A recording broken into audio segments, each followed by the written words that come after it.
Grandma, Mommy says her stomach hurts. Help. Around 9 p.m., I was shocked to receive a call from my 5-year-old granddaughter. When I asked to speak to her mother, my daughter came on the line in a weak voice. It hurts, Mom. Given my daughter's usual resilience and strength, it must have been severe pain for her to say so. I called Dad too, but he's out drinking and said just to brush it off. To think he is out drinking while leaving his sick wife and young child. I was appalled, but there was no time to dwell on that. I hurriedly arranged for an ambulance and jumped into a taxi to head to daughter's house. It took about 15 minutes to get there, and as I entered, I found the house was cold. Not even the heating was on in the dead of winter. My daughter was curled up on the floor in pain, groaning, while granddaughter was crying and rubbing her back. "Hold on," I said as I hugged my daughter tight. But she just said, "Take care of her," and then lost consciousness. "Where is the ambulance? Hurry, save my daughter." It felt like an eternity before the ambulance arrived about 5 minutes later. And that day, I tragically lost my beloved daughter. I am Madison, a 62-year-old housewife. Having been a stay-at-home mom for many years, my husband passed away 3 years ago, leaving me to spend my days in loneliness. However, my loneliness is somewhat alleviated by frequent visits from my daughter, Natalia, who lives about a 15-minute drive away, and Lydia, my granddaughter, who resembles Natalia when she was young, is honest, kind, and absolutely adorable. Natalia's husband, Cooper, met her at work, and they got married. He seemed like a dependable man, perfect for my gentle daughter. In hindsight, I should have scrutinized him more. After marriage, Natalia chose to become a housewife, supporting her husband as he wished. For about a year after their marriage, they seemed happy, but things started to change after Natalia got pregnant and Lydia was born. Cooper became authoritative, demanding, and left child-rearing entirely to Natalia, behaving in an uncommon way among young people today. Once, Natalia came to visit, looking lonely, and confided, "Mom, I might not be able to visit as often anymore." "What's wrong? Did something happen?" It turned out Cooper was giving her less and less money for living expenses, now only $500 a month.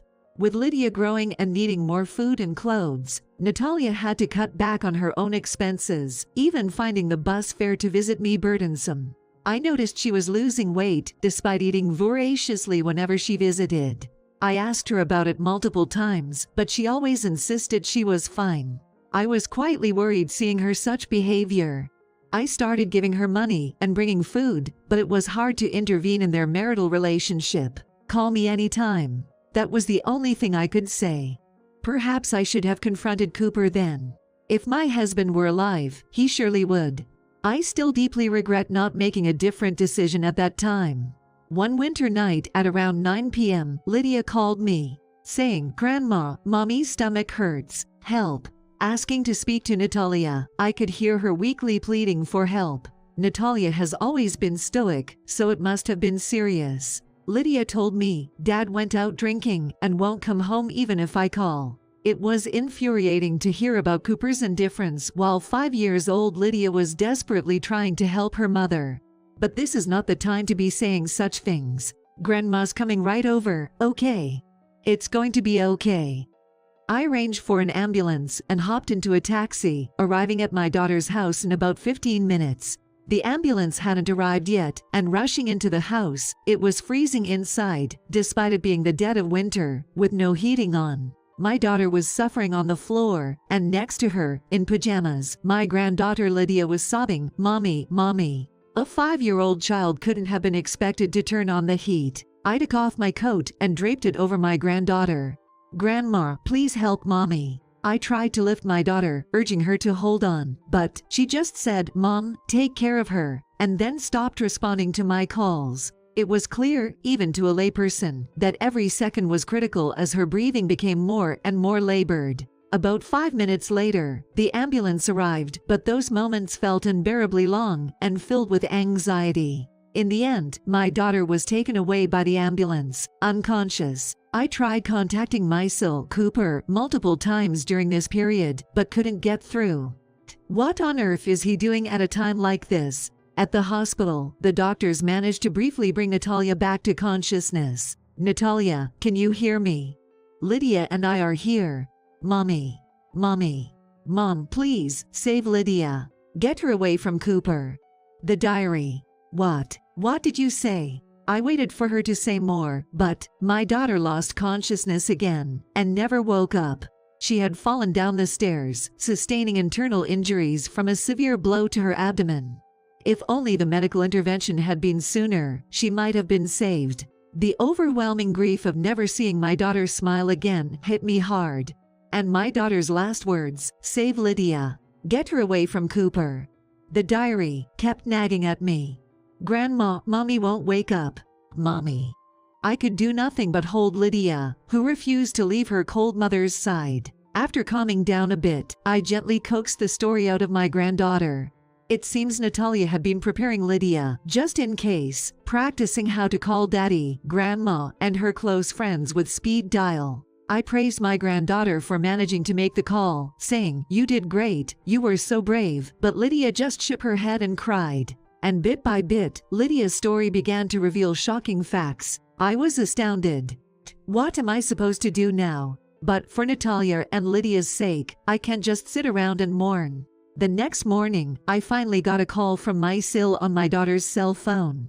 Natalia, did your stomach ache go away? My daughter passed away. Way. My daughter, are you saying Lydia died? He panicked, misunderstanding that it was his daughter who had died. It's not Lydia, my daughter Natalia is the one who's gone. When I told him, he momentarily showed surprise before muttering, glad it wasn't Lydia, as if his wife didn't matter from the start. I was shaking with rage. I will never forgive him. I waited until Cooper was out, then used my daughter's key to enter the house. I found her diary in a drawer of the closet, and reading its contents, I was filled with renewed anger and shock. 3 days later, at the funeral, my SIL was greeting attendees with a composed face, pretending to sob. If only I hadn't been away for work. I'm sorry, Natalia. He lied effortlessly, having been out drinking instead of working.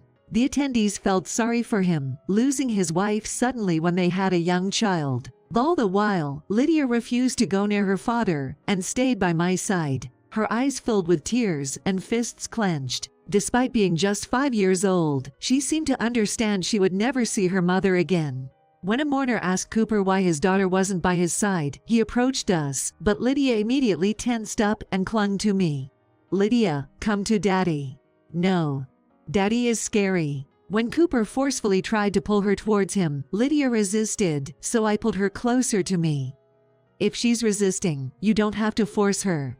Madison, I don't want Lydia to be spoiled. I'm her father, after all. I could see the coldness in his eyes as he said this, and I clenched my fist, responding firmly. Natalia told me right before she passed away. Save Lydia, get her away from Cooper. Why would she say that, I wonder? They. Cooper seemed to catch his breath for a moment, then asked me with a probing look. Natalia said that. Did she say anything else? Was he worried about being found out? But I felt it was too soon to reveal everything. I had decided I would expose his lies in front of a larger audience. Just then, the funeral service was announced to begin by the host, and Cooper reluctantly returned to his seat. Lydia refused to leave my side and sat next to me. Looking around the funeral home, there were many from the company, who were Natalia's former co-workers before getting married Cooper. Everyone seemed genuinely saddened by Natalia's passing. The compassion she showed to everyone reminded me of her, and brought tears to my eyes again. Why couldn't I have saved her sooner? I feel so pathetic. In my moment of despair, Lydia gripped my hand tightly. As the funeral proceeded, Cooper stood up to give the eulogy as the chief mourner. My wife fell down the stairs and hit her abdomen hard. Who could have thought it would lead to this? We were a loving couple, never had a single fight. Natalia, please come back to me. His performance was convincing, with his face turning red, his voice shaking, and tears streaming down his face. It even caused some of the attendees to start crying. That's when Lydia, who had been sitting quietly by my side, suddenly stood up and pointed at her father. Liar. It was Daddy who kicked Mommy in the stomach. Lydia was biting her lip, glaring at Cooper, with tears rolling down her cheeks. What do you mean? He said she fell down the stairs, right? A murmur went through the crowd. Of course, it would. What Lydia said was completely different from what Cooper had told everyone. The attendees seemed baffled by this sudden revelation. In his panic, Cooper tried to cover it up. Lydia, you're just angry because Mom passed away while Daddy was at work, right? But lying is wrong. Daddy kicked Mommy and pushed her down the stairs. Then he went away.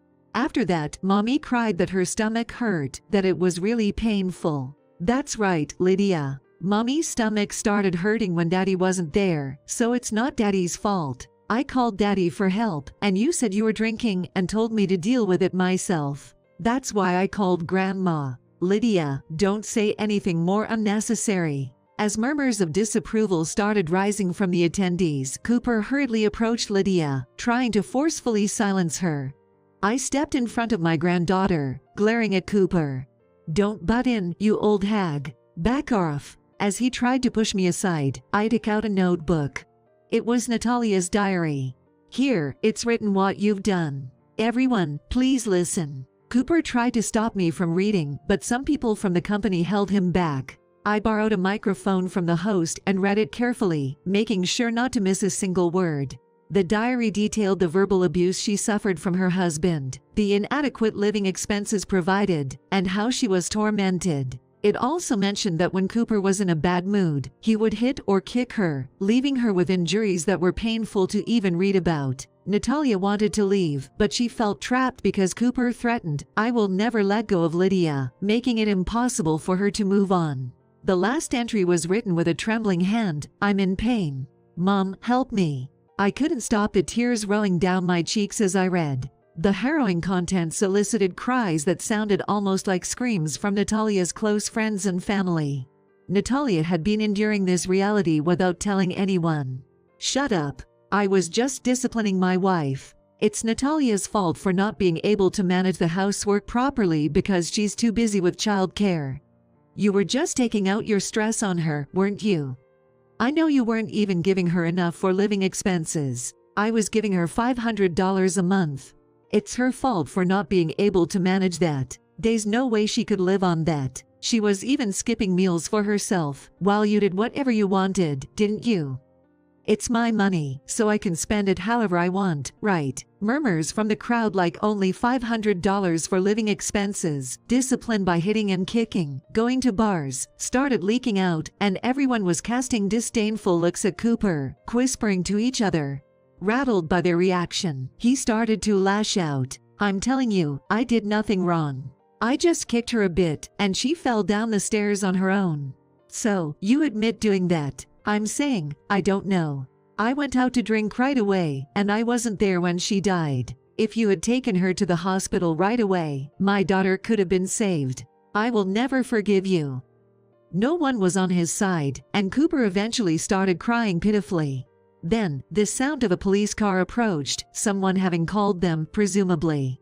Cooper tried to flee, but he was restrained by family members and handed over to the police. "Lydia, you did great," I hugged my sobbing granddaughter.